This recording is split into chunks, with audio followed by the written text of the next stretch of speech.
ಮತ್ತೊಂದು ಕಡೆ ಪವಿತ್ರ ಗೌಡ ಭೇಟಿಗೆ ಕುಟುಂಬದವರು ಬಂದಿದ್ರಂತೆ, ಅಂದ್ರೆ ಅವ್ರ ಕುಟುಂಬದವರು ಇವತ್ತು ನಿರಾಕರಿಸಿದ್ದಾರೆ. ಪ್ರತಿ ಬಾರಿ ಸ್ಪೆಷಲ್ ಎಂಟ್ರಿ ಮುಖೇನವಾಗಿ ಪವಿತ್ರ ಅವರನ್ನ ಭೇಟಿ ಮಾಡೋಕೆ ಹೋಗ್ತಾ ಇದ್ರು. ದರ್ಶನ್ ಅವರ ಫೋಟೋ ವಿಡಿಯೋ ವೈರಲ್ ಆದಂಥ ಹಿನ್ನೆಲೆಯಲ್ಲಿ ಈಗ ಯಾರಿಗೂ ವಿಶೇಷ ಎಂಟ್ರಿಗೆ ಅವಕಾಶ ಕೊಡದಂತೆ ಆದೇಶವನ್ನು ನೀಡಲಾಗಿದೆ. ಕಾರಾಗೃಹಕ್ಕೆ ಸಂಬಂಧಪಟ್ಟ ಹಾಗಿನ ಡಿಜಿಪಿ ಮಾಲಿನಿ ಕೃಷ್ಣಮೂರ್ತಿ ಅವರು ಈ ಆದೇಶವನ್ನು ಹೊರಡಿಸಿದ್ದಾರೆ.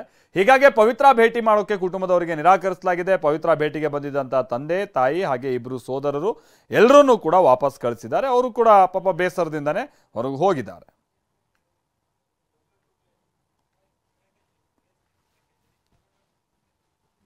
ಹೀಗೆ ಪರಪ್ಪನ ಅಗ್ರಹಾರ ಜೈಲಿನಲ್ಲಿ ದರ್ಶನ್ ಅವರಿಗೆ ರಾಜಾತಿಥ್ಯ ನೀಡಲಾಗ್ತಾ ಇರುವಂತ ವಿಚಾರ ಹೊರಬರ್ತಾ ಇದ್ದ ಹಾಗೆ ಇದೀಗ ಪೊಲೀಸರಿಗೂ ಕೂಡ ಇದು ಬಹಳ ಮುಜುಗರ ತರಿಸಿದೆ.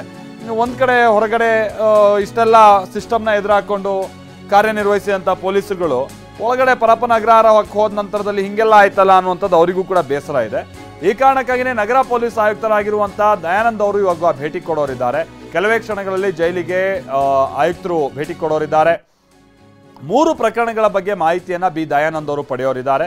3 ಪ್ರಕರಣಗಳ ಬಗ್ಗೆ ತನಿಖೆಯ ಪ್ರಗತಿ ಬಗ್ಗೆ ಅವರು ಪರಿಶೀಲನೆ ನಡೆಸಲಿದ್ದಾರೆ.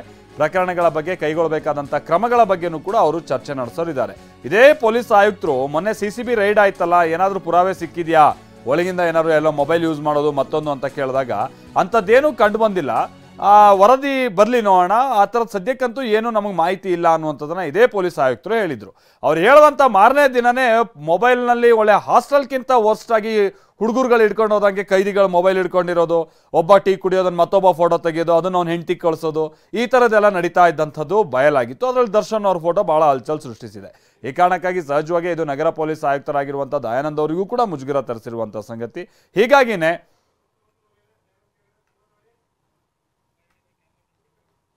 ಈಗ ದಯಾನಂದ್ ಅವರು ಮತ್ತೆ ಭೇಟಿ ಕೊಟ್ಟು ಪರಿಶೀಲನೆ ನಡೆಸೋರಿದ್ದಾರೆ.